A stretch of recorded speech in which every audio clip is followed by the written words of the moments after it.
బయట టీవీలు వస్తాయి. థ్యాంక్ యూ అధ్యక్ష. మీరు ఆ విధంగా మాట్లాడకండి. థ్యాంక్ యూ అధ్యక్ష. ప్లీజ్ అధ్యక్ష, బడ్జెట్ అనేది కేవలం అంకెల సమారం కాదు, అది మన విలువలు మరియు ఆశల వ్యక్తీకరణ అని బోల్డ్ లెటర్స్లో ఇదే బడ్జెట్ పద్దు నివేదికలో పొందుపరిచారు. ఈ వాక్యం నన్ను బాగా ఆకట్టుకుంది. ఎందుకంటే తెలంగాణ ప్రజల విలువలకు మీ ప్రభుత్వంపై పెట్టుకున్న ఆశలకు ఈ బడ్జెట్ ఏమాత్రము స్థానం కల్పించలేకపోయారు. ఇది ఆశల బడ్జెట్ కానే కాదు, ప్రజల నమ్మకాన్ని వమ్ము చేసే అడియాశల బడ్జెట్. మన విలువలకే కాదు, ప్రజల సమస్యలకు పరిష్కారం కూడా సరైన మార్గంలో చూపని బడ్జెట్ ఇది. అధ్యక్ష, నేను ఈ బడ్జెట్ ఈ వ్యాఖ్యలు చూసిన తర్వాత ట్రాన్స్పోర్ట్ మీద పోయినప్పుడు ఈ బడ్జెట్ బుక్లో మొత్తం ఎత్తికిన అధ్యక్ష. ఆటో డ్రైవర్లకి 12,000 రూపాయలు ఇస్తామని ఎన్నికల సమయంలో మీ మేనిఫెస్టోలో, కాంగ్రెస్ పార్టీ మేనిఫెస్టోలో పెట్టి కనీసము 12,000 రూపాయలు ఆటో డ్రైవర్లకి ఒక్క మాట కూడా ఈ బడ్జెట్ బుక్లో పెట్టలే అధ్యక్ష.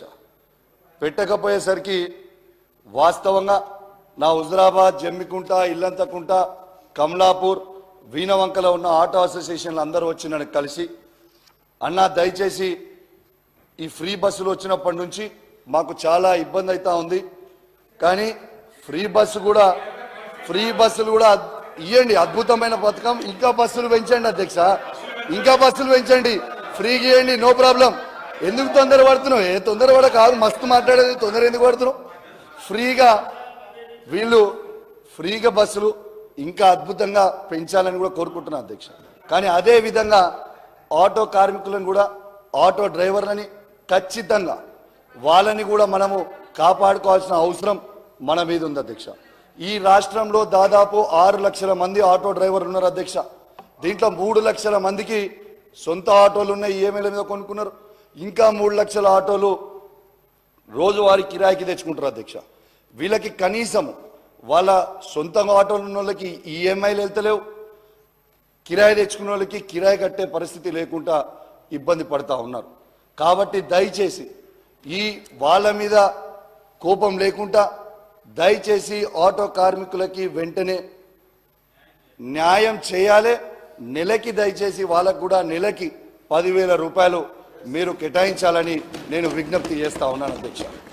అదే అధ్యక్ష, ఈ గవర్నమెంట్లో ఉన్న వాళ్ళందరికీ కూడా అడుగుతా ఉన్నా అధ్యక్ష, ఆటో డ్రైవర్ల ఓట్లు మాత్రం కావాలి, కానీ వాళ్ళ పాటలు మాత్రం అవసరం లేదా ఈ ప్రభుత్వానికి అని చెప్పి నేను అడుగుతా ఉన్నాను.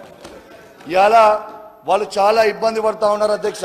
దయచేసి ఇలా ఆటో డ్రైవర్లకి మద్దతుగానే ఇలా ఈ కాకి డ్రెస్ వేసుకొని ఉన్నా, మీరు మద్దతుగా లేకపోయినా ఇలా కేసీఆర్ గారి నాయకత్వంలో బీఆర్ఎస్ పార్టీ ప్రతి ఆటో డ్రైవర్ కుటుంబానికి అండగా ఉంటామని సభా సాక్షిగా చెప్తా ఉన్నాను అధ్యక్ష. దీంతో పాటు అధ్యక్ష, ఎన్ని ఇబ్బందులు అవుతా ఉన్నాయంటే అధ్యక్ష, దాదాపు 59 మంది ఆటో డ్రైవర్లు ఆత్మహత్య చేసుకున్నారు అధ్యక్ష. ఈ ఆత్మహత్యలు చేసుకున్నారు. దీంట్లో కరీంనగర్ జిల్లాలో కనీసం 6 ట్రాన్స్పోర్ట్ మినిస్టర్ గారు ఉన్న జిల్లాలోనే 6 ఆత్మహత్యలు చేసుకున్నారు అధ్యక్ష. ఇది వాస్తవంగా కావాలంటే ఈ రిపోర్టు